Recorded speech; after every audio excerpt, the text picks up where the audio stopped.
போராடுவதை நிறுத்தாதே, ஏனெனில் வெற்றி உன் அருகில். நம்ம ஒரு சிலர் என்ன பண்ணுவோம், போராடி ஜெபிக்கிறதுல அவ்வளவா ஒரு ரிஸ்க் எடுக்க மாட்டோம். சும்மா ஒரு கொஞ்ச நாள் ஜெபிப்போம், பதில் வரலையா அவ்வளவுதான் போல, இது கர்த்தருக்கு சித்தம் இல்லை போல, கர்த்தர் கொடுக்க மாட்டார் போலன்னு சொல்லி நம்ம என்ன பண்ணிடுவோம், அதை அப்படியே விட்டு வேறு என்ன செய்யலாம், வேறு என்ன வழியில தேடலாம், வேறு எப்படி அதை பெற்றுக்கொள்ளலாம் என்று குறுக்கு வழியை தேடுவோம். அல்லது அவ்வளவுதான் கர்த்தருக்கு சித்தம் இல்லை என்று அதை முழுவதுமாக கைவிட்டு விடுவோம்.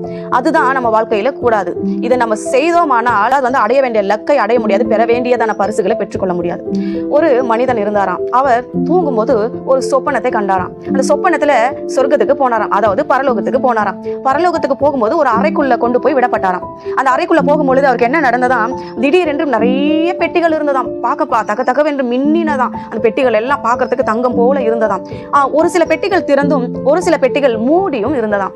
இது என்னடா இது, ஒரு சில பெட்டிகள் எல்லாம் திறந்திருக்கு, ஆனா அதுல ஒன்றுமே இல்லை, ஆனா ஒரு சில பெட்டிகள் எல்லாம் மூடியே இருக்கிறதே என்று நினைத்து கொண்டு இருக்கும் பொழுது எதிரே ஒரு தேவதூதன் வந்தானாம். அந்த தேவதூதனை பார்த்து இந்த மனிதன் இப்படியா கேட்டானா, தூதனானவரே, ஏன் இங்க இருக்கிற இத்தனை பெட்டிகள் திறந்து இருக்கிறது, ஆனா நிறைய பெட்டிகள் மூடப்பட்டே இருக்கிறதே, என்ன இருக்கிறது அந்த பெட்டிக்குள்ள என்று கேட்கும் பொழுது அந்த தூதன் சொன்னானா, அது ஒன்றும் இல்லை மனிதனே, அது எல்லாமே கர்த்தர் இந்த பூமியில செபிக்கிறாங்க பாத்தீங்களா, அவங்களுக்காக வைத்திருக்கிறதான பரிசுகள். அவங்க என்னெல்லாம் கேட்கிறாங்களோ அதன் பரிசெல்லாம் அந்த பெட்டிக்குள்ள வைக்கப்பட்டிருக்கிறது. ஒரு சிலர் என்ன பண்றாங்க, ஒரு கொஞ்ச நாள் மாத்திரம் ஜெபம் பண்ணிட்டு பதில் வரல உடனே விட்டுடுறாங்க. ஒரு சிலர் கடைசி வரைக்கும் ஜெபம் பண்ணி இந்த பெட்டியை திறந்து என்ன பண்றாங்க, அவங்க கேட்ட அந்த பொக்கிஷத்தை எடுத்துக்கொண்டு போறாங்க.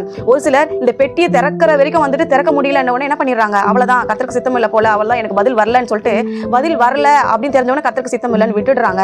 யாரெல்லாம் கடைசி வரைக்கும் போராடினாங்களோ அவங்க பெட்டியெல்லாம் திறந்து இருக்குது, யாரெல்லாம் பாதியில விட்டுட்டு போனாங்களோ அவங்க பெட்டியெல்லாம் இன்னும் மூடப்பட்டே இருக்கிறது, அவங்களுக்கான கேட்ட பரிசுகள் எல்லாம் இன்னும் இந்த பெட்டிக்குள்ளதான் இருக்கிறது அப்படின்னு சொல்லி அந்த தூதன் சொன்னானா. இதுல இருந்து நம்ம என்ன கொள்கிறோம்னா, பாருங்க இந்த வசனத்தை பாருங்க. ஆதியாகமம் 32ஆம் அதிகாரம் 26வது வசனம் சொல்லுகிறது, யாக்கோபு எப்படியா தேவனோடு போராடி வெற்றி பெற்றான். பாருங்க, அவர் சொல்றாரு, நான் போகட்டும் பொழுது விடுகிறது என்றார். அதற்கு அவன், நீர் என்னை ஆசீர்வதித்தால் ஒழிய உம்மை போக விடேன் என்றான்.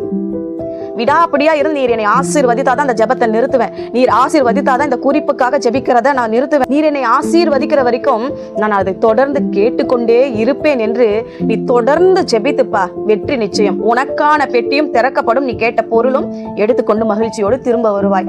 அதனால ஒரு சில விஷயங்கள் நீங்க என்ன பண்றீங்க, முயற்சி வேணும், கடைசி வரைக்கும் ஜெபித்து போராடி அதை பெற்றுக்கொள்ள வேண்டும். பாதியில விட்டுட்டு வந்தீங்கன்னா நீங்க கேட்டது ரெடி ஆயிடுச்சு, பெட்டி வரைக்கும் போறீங்க, ஆனா அதை திறந்து பார்க்காம என்ன பண்ணிடுறீங்க, திரும்பி வந்துடுறீங்க. இனிமே எதையாவது கேட்டு நீங்க ஜெபித்தா அதை பெற்றுக்கொள்ளுகிற வரைக்கும் ஜெபித்து பாருங்க, நிச்சயமா அந்த பெட்டியை திறந்து உங்களுக்கான பரிசை வீட்டுக்கு கொண்டு வருவீங்க.